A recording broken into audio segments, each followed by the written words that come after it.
Hi guys, I'm Jason Boucher. I'm here for another podcast. We're here with Nicole Adach. Today's podcast is strategies to handle stress, and just a little introduction on Nicole. She's been a certified functional strength coach for about 5 years. She graduated from St. Mike's. And what year did you graduate? I'm sorry, I don't know. 2013. 2013, and she played on the women's basketball team here. She got a master's degree in clinical psychology, and she's also a certified mental performance consultant as well. So, Nicole, how are you doing today? I'm good. I'm good. Thanks. Thanks for having me. This is fun. This will be fun. It should be. It should be. So, basically, one of the first questions I have is we talked on the phone about your cup, and I'd love for you to talk about that analogy with me and how it kind of relates to stress for kind of just everyone to understand, hopefully. Sure. Yeah. So the way that I've kind of come to understand and explain stress to a lot of people is that we all have a certain like threshold or bandwidth for what we can handle. And at some point we hit our limit where we can't handle it anymore. And that can look different for different people. Some people get really mean and aggressive and violent. Some people shut down completely, isolate themselves. Some people's mental health begins to deteriorate. You see things like depression, anxiety come out. Some people lose their ability to sleep well at night, insomnia. We can have things like digestive issues. Like lots of different things can happen when we overdo it when it comes to experiencing stress, I guess. So the cup came about as a symbol to describe essentially or to represent how much stress we can individually handle. So the cup itself, a cup is made to drink, water out of, right? So you're meant to fill water into your cup. And so it's normal to have water in your cup, just like it's normal to feel stress. We're supposed to feel stress. We're supposed to feel a degree of stress every day because it gets us going. It gets us motivated. It gives us that sense of urgency. It gives us the understanding that like, we gotta be ready for things. So stress is actually a good thing. There's myths out there that say that stress is awful. It can be awful if it's not handled properly, but some stress is good. It's like the jittery, the butterfly feeling before a big match or a big game. That's actually really good for us because it indicates mind and body that it's time to perform. So we need some stress. So just like a cup needs water, we need stress. So if you're to walk around with an empty cup all day, you look kind of silly. Like why is that girl walking around with a cup with nothing in it? It's kind of pointless. Stress is kind of the same way. We should feel it. So as far as like filling up your cup or experiencing a full cup of stress, I'm sure, Jason, you or anyone listening has experienced when you fill your cup a little bit too full with your legit cup, with like water or coffee in the morning, and it's at that very top point where it's like about to bubble over or boil over or whatever, like pour over, but it's just at the place where it's not overflowing. It's like, okay, I've done it. And then you're walking and you're on eggshells, walking with that cup, making sure that nothing overflows, everything's good. And then someone accidentally bumps into you. And then the cup overflows.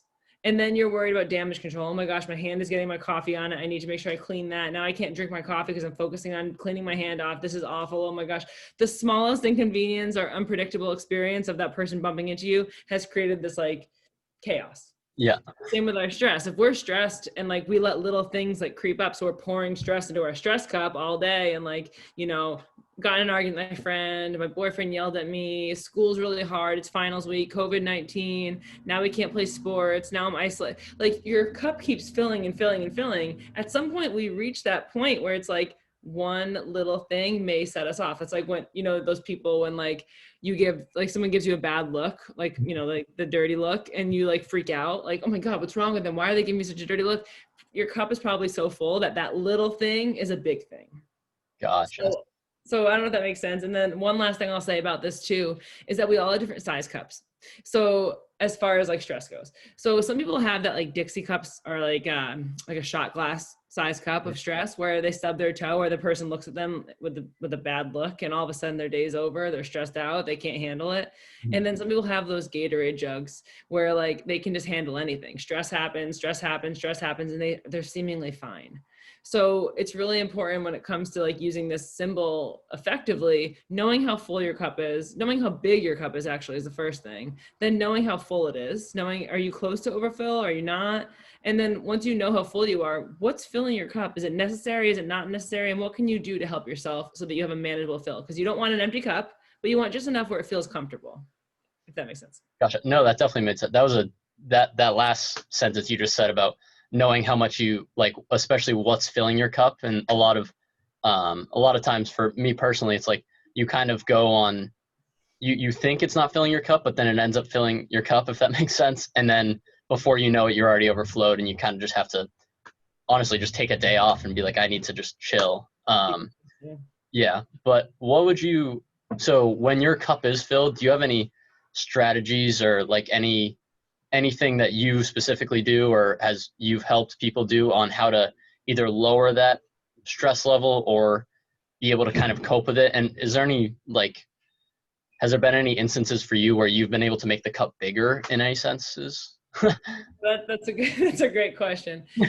So as a mental skills coach, I really harp on the idea that our mind is like our body. It needs to be trained. We need to train our brain if we want it to get better, right? We need to train our minds if we want to think better, just like we need to train our bodies if we want to be stronger and faster. So as far as handling stress, that's a skill. It's hard to do. If we don't, there's a lot of skills embedded in that stress management that I'll kind of break down a little bit, but I think of stress in like 3 parts. The first part is just recognize your stress, recognize how stressed you are. This is like what I just said with the cup. Recognize how big your cup is, what you can handle, how you're handling it, where you're at, how full you are. Recognize what it looks like when you're at that full mark. So like if your cup is like, you know, like up here, like 3/4 of the way full, well, it's more than quarters, but you know, if it's filling up, recognizing, okay, I know that my cup's probably filling because I'm starting to get irritable. I'm starting to like snap back at people. I'm starting to not be able to be like fully excited when I'm at my games or my match or my practices because I'm getting irritated by people. I'm starting to get distracted easily, whatever it might be, but we need to recognize what it looks like for us to be stressed. So that's skill number 1, is just recognition. And sometimes the way you can practice that skill is with mindfulness. So being present, paying attention on purpose is how I define mindfulness. So really being present. I mean, I use journaling as a really great opportunity for myself to really just reflect and figure out like, what the heck am I feeling right now? Like, do I like how I'm feeling? Is my cup full? Like some of my old, like I have my journal here, but it's a pretty new one, so I don't even have any examples in there. But one of my old journals, I used to always draw cups. And I would just lay out what the heck is like, what's in my cup right now? What's filling it? And I would journal it out, power the pen to paper, just like actually recognizing, again, that word recognize, what is filling my cup and how it's impacting me. And then, so that takes self-reflection and mindfulness, 2 skills. And then the second part of stress is stress management. So how can you use mental skills to help you manage the stress you're feeling? Because one option could be, well, my cup is pretty full, so I'm gonna put a cap on it and pretend it doesn't exist. I'm gonna pretend that I'm fine. And we can do that for a little bit, but eventually our cup still overflows. The water, the liquid, the stress, it's not going anywhere. So we need to be able to manage our stress when we are stressed. We can't just pretend it doesn't exist. And we also can't have temper tantrums about it either, because it is what it is. So with the management of stress, a lot of it, for me personally, I teach a lot of self-talk. And self-talk is like that internal dialogue. How are you talking to yourself? What are you saying to yourself? If I'm just saying to myself, like, this sucks, oh my gosh, I'm so stressed out, everything's wrong, this is the worst, I can't do this, I'm not going to feel any better. I'm going to feel worse. So self-talk is a really big deal. And self-talk is actually one of the biggest indicators of how confident a person is. So if I'm saying all nasty things to myself, I'm not going to be very confident in my ability to let my cup drain a bit. And then the other mental skill there is attention control or focus. And so focusing on the right stuff. So not just focusing on the fact that my cup is super full, but focusing on, all right, how can I pour some of this out? You know, so like I think of like Alio as like a silly example, but like if you're in Alio getting like coffee in your mug and like the spout thing, and like, I fill it too full and I know I need to go back to my table, but it's so far away, I'm gonna spill if I walk all that way. Then I could stare at the fact that, oh, I shouldn't have poured that much in. I'm so mad at myself. This is so annoying. I'm focusing on all the problems. However, if I shift my mindset and focus on the solution, it's going to change the game. So instead of thinking about the problem of the cup being full, I think solution. all right, here's this little draining thing they put under the coffee thing on purpose. Let me just pour a little out. Yeah. And then let me walk. So being able to find solutions to the problems. Obviously, stress is not as black and white. You can't just pour it out. Sure. Yeah. That same idea of focusing on solutions instead of the problems. Every problem provides us an opportunity to find a solution. That's kind of how I see things. Like every issue that we face, there's an opportunity embedded to find a solution, to be creative, to find new ways of doing things. Even like this COVID-19 time in life, like lots of problems here. 2020 is filled with problems, but it's also providing us opportunities to find solutions to problems that we probably wouldn't have thought about otherwise. So now we're being forced to kind of be uncomfortable to find solutions. So as far as stress goes, being put into uncomfortable positions, stressful positions, allows us a chance to look for solutions if we allow it. So mental skill wise, it's a skill because it's hard to do that. It's easier to focus on the problems. Even when you fail a test, right? You stare at that F, right? And you're like, oh, this is the worst. I should have done that. I should have done this. But if you can focus on the solution or the optimistic side of things, like, wait a minute. Now here's an opportunity for me to know that I obviously didn't study well enough. Let me learn a new way to study. Let me think about how else I can prepare for a test that's a little bit better. So that's the skill of focus. So I'll give little mindset shifts like, do you focus on solutions or problems? Do you focus on opportunities or obstacles? Do you focus on the negative or the positive? Do you focus on, I have so many of those little dorky things like adversity or advantage. So every bad has a good attached too. So I call it the good bad, but there's always good to every bad. There's always bad to every good. So it's really how you focus your attention. So that comes with the quote. I love this quote: where the focus goes, the energy flows. Oh. It's simple, but it's like if you're focusing on all the problems and the fact that your cup is full, you're not getting any closer to having an empty cup. You're just focusing on the fact that your cup is full. That doesn't help. So your energy goes towards that. But if you focus on solutions, then your energy is naturally going to be pulled in a direction of solution-based thinking. So that's part 2 of stress. So stress part 1 is recognizing how stressed you are, how it's impacting you. Stress part 2 is managing the stress. So talking to yourself in a productive way, focusing on the right stuff. And then part 3 is optimization. So optimizing the stress you experience. Stress does not have to be a bad thing. Stress, gives us a chance to actually become better versions of ourselves. So using our stress and the bad things that happen to us to our advantage. And that's also a skill. So that's a long answer, but. Yep. Oh, that was great. Thank you. So, wow. Yeah, no, that's a lot to think about, definitely. So now when, like you brought up the idea of staying present and being able to kind of bring your mind back to present as a way to maybe relieve stress or kind of like you said, just dump a little bit of stress out of your cup. Do you have any strategies or like any tools you use to kind of do that for your mind? And also another question is, how do you practice that? Mindfulness in general? Yeah. Yeah, it's a good question. It's a hard question, but it's a good one. So mindfulness is it's interesting because it's kind of twofold. It's a state of mind. So it's a state of being present, but it's also a skill that you can practice. So I define it as being present, or I say paying attention on purpose in the present moment. Like you're being intentional with where your mind is. So to practice that, like I said, like journaling is super helpful because if you just write down what's going on in here, you can start to assess the situation. Like, okay, where am I right now?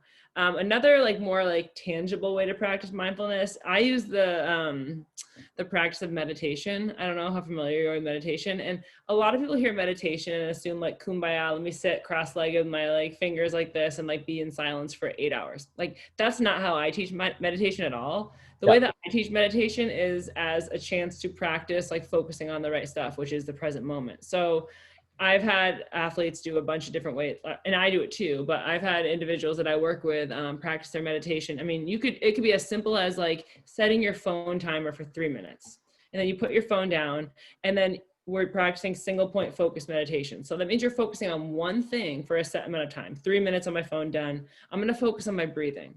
And then I close my eyes, I sit comfortably, and I literally focus on my inhale and exhale for 3 minutes. Naturally, think, okay, inhale, my lungs are filling with air, good. Exhale, my lungs are deflating, great. Inhale. And then all of a sudden my mind's gonna go, I wonder how long it's been, right? Or what the hell am I doing? Or why am I doing this? Or is this helpful? This is boring. I have so much to do later. Those thoughts are naturally gonna come up because we're humans, we're not robots, so we have thoughts all the time. So being able to recognize in that meditation practice when your mind wanders, to be like, wait a minute. breathing. And then you start breathing again. So meditation for me practices mindfulness because you're present in the moment. You're focusing only on your breathing. There's nothing more present than breathing because we're doing it constantly. Yep. So being able to focus on that, and then also tag team focusing, or working on the skill of focus, because you're noticing when your mind drifts and bringing it back to what you want to focus on. So that's silent, single point focus meditation.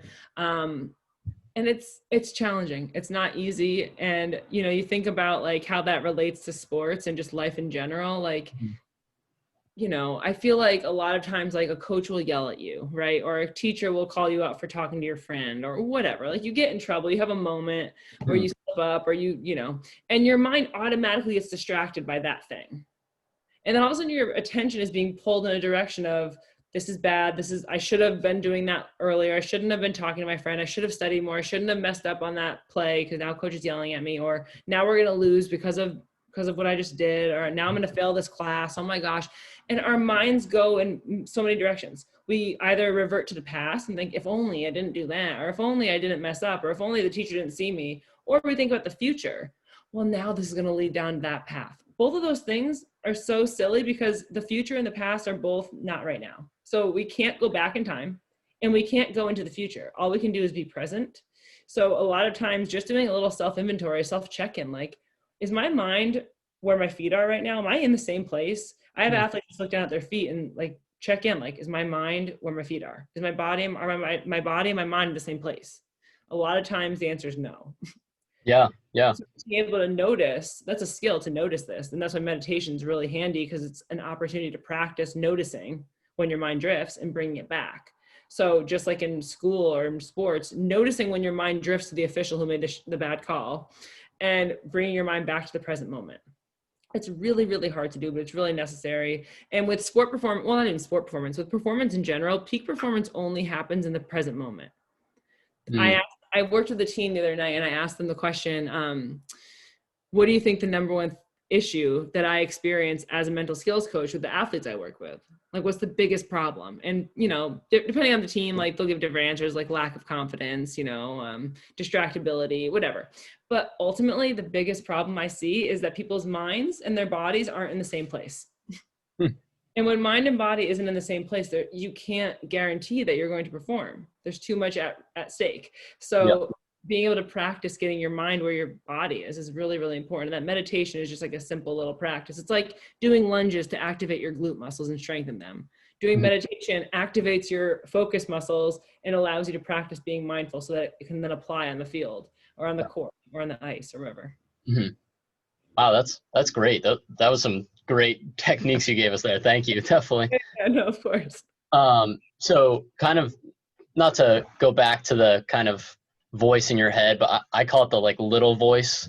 I don't know, like a little voice in my head that like I hear that's either giving me self-doubt, or when I'm talking to myself, like that's just what I call it. That's just kind of, but so like, and not even just in sports, but in life, like how do you deal with the fact of, okay, I failed a test, or okay, I did really bad. What is, like you said, like strategies on staying in the present and staying focused, but are there any other strategies that you have that we can practice daily to either be a more confident person, like, or a more positive person in general? Like, what are kind of some tools you have that you describe?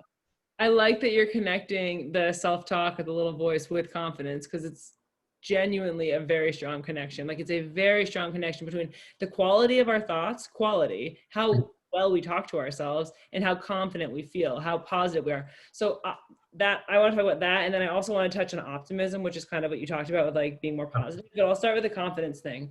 So self-talk, internal dialogue, whatever you want to call it, we're constantly talking to ourselves.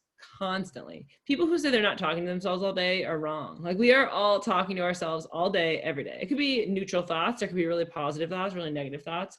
And I generally teach it as like, you know, those, I don't know if you and I talked about this, but you know, those cartoons where there's like a devil and an angel on each shoulder. Yeah.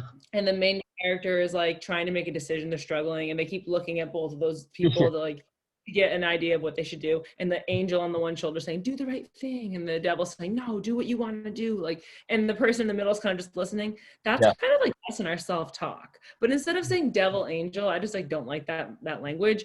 I use inner coach and inner critic.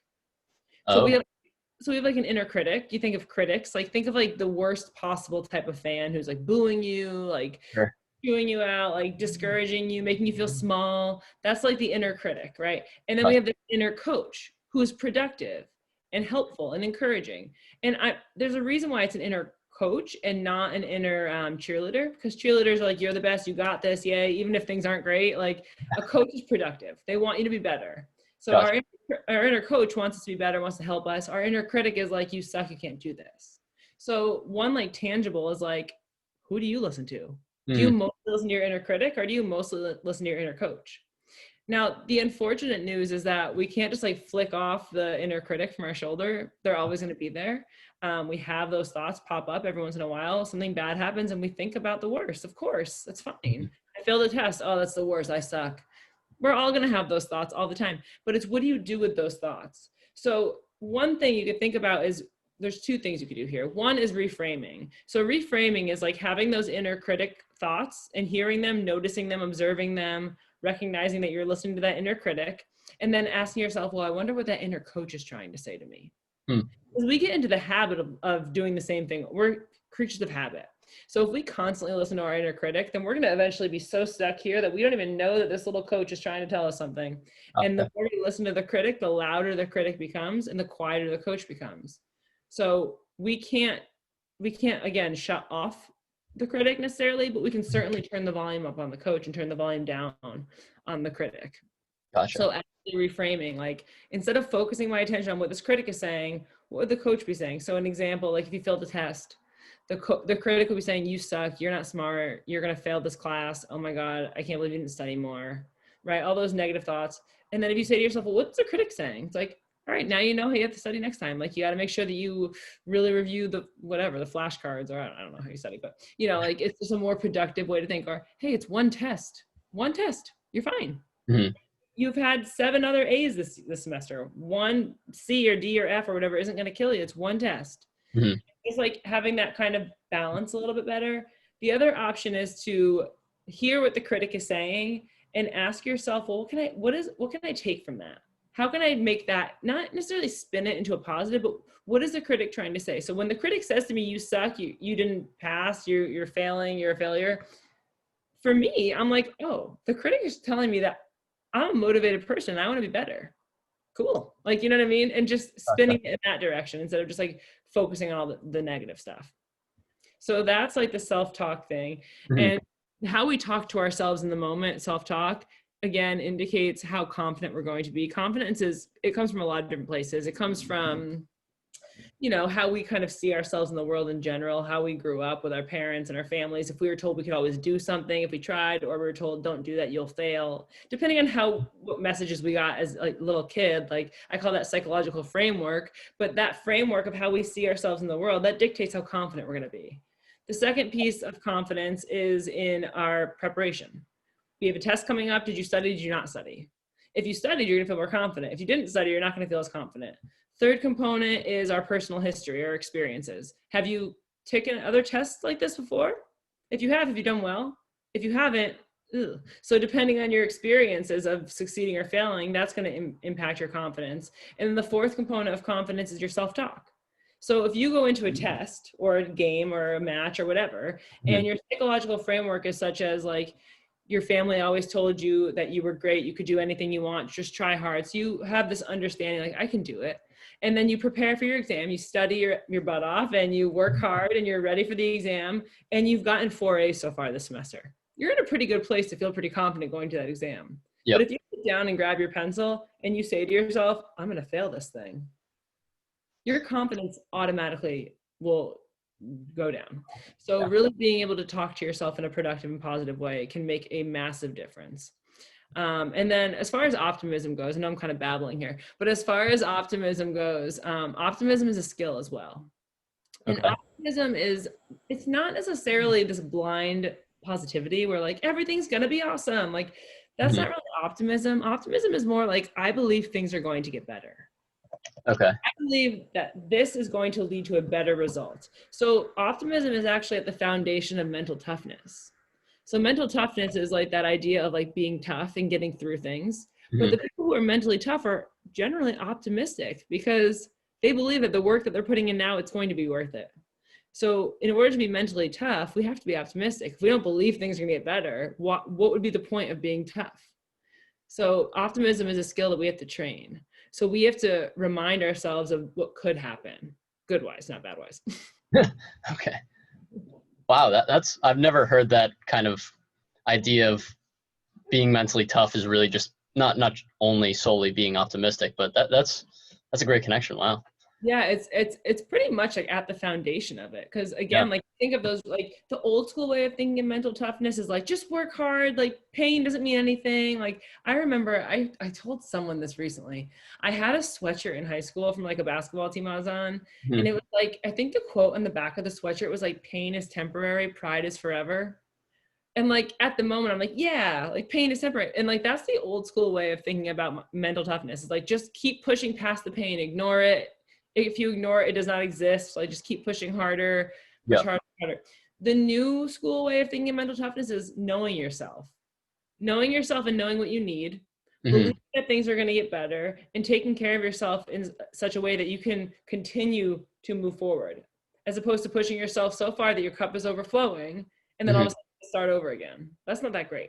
It's much more beneficial and productive to be optimistic, believe things are going to work out, believe that you matter and that you need to take time to take care of yourself. And that one day of not lifting because your body hurts is not being weak, it's being strong. You're taking care of yourself. Gotcha. Yeah. And how important would you say that self-care is to, I guess, everyday life? And what's your recommendation on how we can, I guess, practice that daily? So self-care is one of those things that's like so crucial, but it's also so like, it's almost like a fad, I feel like at this point. Like the way that people talk about it. I feel like people don't really know what self-care means. They just kind of say like, yeah, self-care is a bubble bath. And for me, like, you know, it's a bubble bath or it's taking a nap or it's whatever. But I feel like self-care it's different for every person. And it's really just doing things that you know is going to help your cup lower its fill a little bit. Gotcha. So it can be something as simple as journaling, something as simple as talking to a friend. What makes you feel good? What makes you feel okay? And asking yourself like who you are at your core and what you need to make sure you can continue to be that person. That's really important. So self-care is immensely important. Taking care of yourself and understanding that not everyone is the same. Every single person on this planet is different. And there's that, you know, that old quote of like, you are you, and that is your superpower. Like you're the only version of you. Like no one else is you. So no one knows what it's like to look through your eyes. No one knows what it's like to walk your walk. No one knows what you've experienced. So to try to be like everyone else and ignore what you might need is actually a really big disservice to yourself. So it's super important that you know, as far as self-care goes, ask yourself how you're feeling, ask yourself how you want to feel, and then ask yourself what you can do to feel that way. Gotcha. Yeah. So it can be pretty simple, self-care, but we usually just don't take the time.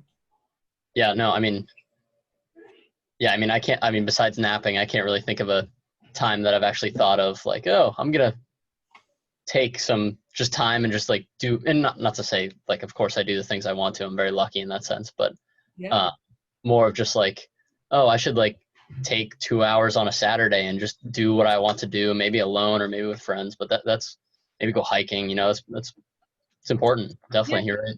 You know, you think about like social life, and like social life is important, being with your friends, people you love, people who make you feel good, but it's more than just like hanging out with friends. It's like actually like enriching your life. It makes you feel better.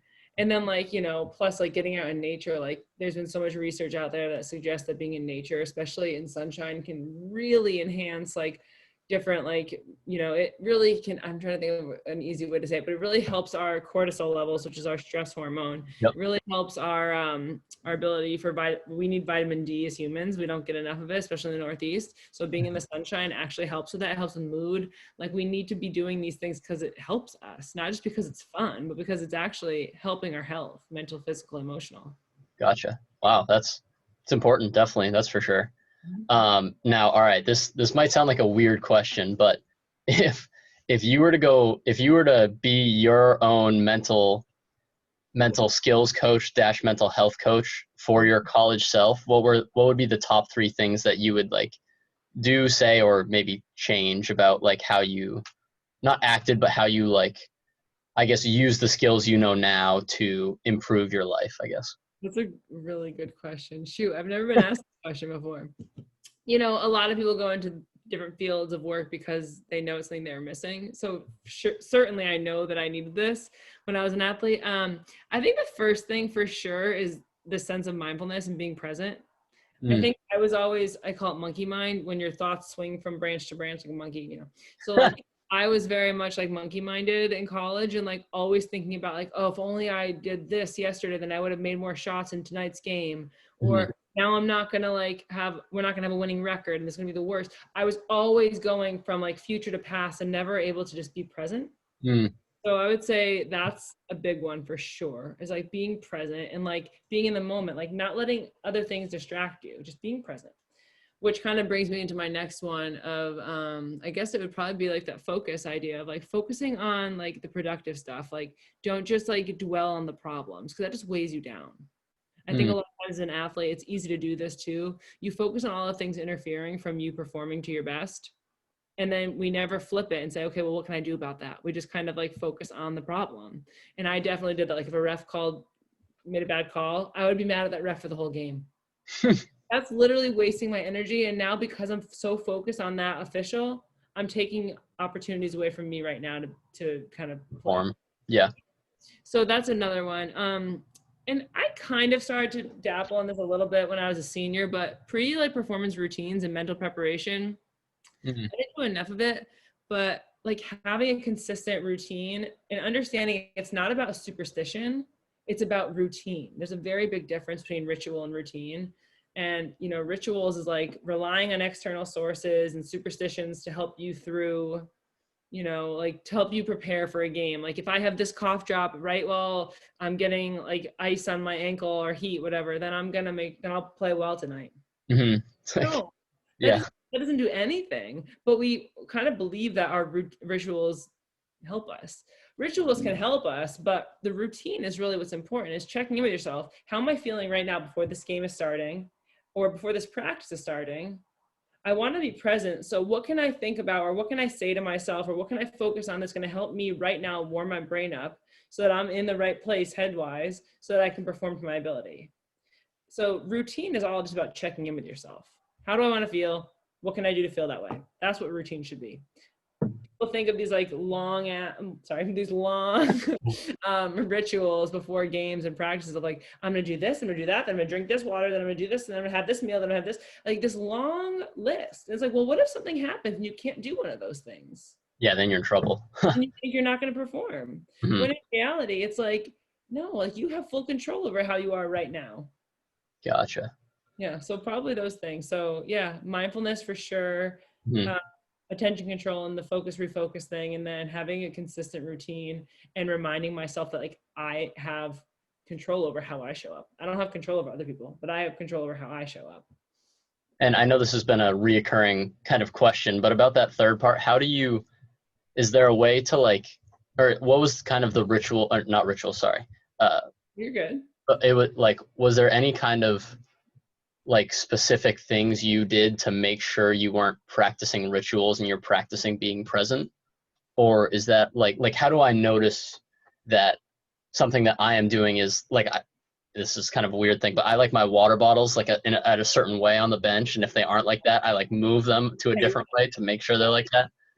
Like, how do I guess, one, lean off that, and two, create better habits for myself? So I don't think anything's wrong with having rituals. I actually think rituals are quite helpful because they make you feel a sense of like comfort because you know what's happening. That being said, the big differential between rituals and routines is intention. If your water bottles are in that certain order, they're out of order, it's like, are you relying on the water bottles to get you to perform, or the water bottle is a good reminder for you that you need to make sure that you're X, Y, and Z, you know what I mean, for your match? Interesting. I would say like the intention behind. is really important. Like, again, like going and getting like stim and, you know, ultrasound, whatever on my ankle before games. Like I needed to do that because I had a broken ankle. Like that was just part of the ritual, like, or the ritual routine, whatever. It was part of what I did before I played. But if I relied on like my athletic trainer to do that, and that's who I was counting on to make sure that my game would be good, that's bad. But if I take that time to remind myself of the intention behind it, that's a lot different. So it's all about intentionality as opposed to just like relying on external sources. I think too much athletes rely on like this headband or that water bottle or this jersey or this, like, I remember I wore the same sports bra and spandex for every game my senior year. Obviously I washed it, but like and I had so many of them, but I had to wear the certain one for games. I don't know why. Like the intention, like if it made me feel comfortable, great. But like I didn't even think about intention. I was just doing it. Yeah. Hoping, crossing my fingers that this external thing was going to help me perform. When really what I should have been doing is focusing on what I need to do to perform. Yeah. So I don't think anything's wrong with the ritual. I think actually the water bottle thing is fine. But you think yourself that like the water bottles don't dictate how you play. You dictate how you play. Yeah. So maybe when you look at those water bottles, you remind yourself, you use like a little cue, like the water bottles are a cue that like it's time for you to, you know, get present or have one thought that's going to get you right now or get in the present moment, something like that. Yeah, I definitely didn't use it for that, just letting you know. But I don't want to make I will use that now, definitely. And now one of my final questions, I guess, is there anything that you would say for this campus to either practice being mindful or practice being in the present, or like let me rephrase that question. How are ways that we can check in with each other to be able to make sure that the other person is feeling present and that we can check up on other people to make sure they're, I guess, doing okay and staying in the present? Yeah, I think it's interesting because like with community, like St. Mike's obviously is such a small and tight-knit community. You know, it's kind of like everyone knows everyone cares about everyone's in that family feel. And we need each other more than ever to feel that we're not alone. So it's this weird balance between like knowing that you're not alone and that you have everyone around you who cares about you. So checking in with each other to say, I care about you. I see you, Jason. Like you're kind of acting a little bit off today. Like, how are you? Like you seem quiet. You don't seem like yourself. Like that community check-in is super important. And like when someone's acting different, not pretending that it's not happening. Acknowledging it and be like, hey, I care about you, and noticing something's off. Like at least you're opening the door. It's the other person's choice if they want to walk in, right? Like, but you can open the door. And I think a lot of times people don't want to be uncomfortable or awkward, so they don't say anything. It's like, oh, they must just be having a bad day. I'm not going to say anything. But sometimes those people who are having the bad days are the ones who need it the most. So checking in with each other from a place of genuine concern, like, I care about you.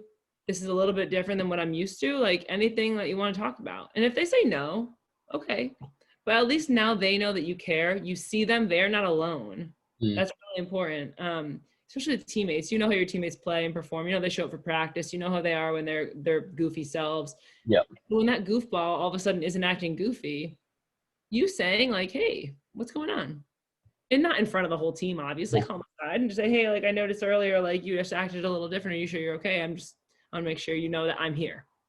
Just opening that door, saying I'm here is really important. But then the part that's interesting to me is like, it's this balance between like the community aspect of reaching out, but then also like the work that's required by each individual for themselves, like that self-accountability of really being able to do the work. And like, that's why it's mental skills. It's not just going to happen overnight, right? If you say, I want to be more present or be more happy or be more whatever, you can't just like wait for it. Like you have to do the work to get there. It's kind of like if a strength coach, so Ryan is the strength coach, if he tells you that you need to get more explosive. If you just sit down and say, you know what, Ryan, you're right, and then you wait to be more explosive, you're never going to get more explosive. You need to actually go do box jumps, kettlebell swings, ball slams, whatever it might be. Like you need to do the stuff to get more explosive. So same with the mental stuff. If you know you need to be more present, need to be more focused, need to be more deliberate, need to be more whatever, you can't just sit and be like, yeah, I do, you're right. Because I know as an athlete, when coaches used to tell me, be more confident, I'd be like, okay. I do need more confident. And then I would leave it at that. So Yep. there is a part of like the personal accountability of actually doing the work. And for mental health, the work can literally be just self-reflection. I say self-reflection is a power, like it's a powerful skill. It's a tool. It's kind of like I don't know, I feel like it's a superpower in a way because no one else can self-reflect but you.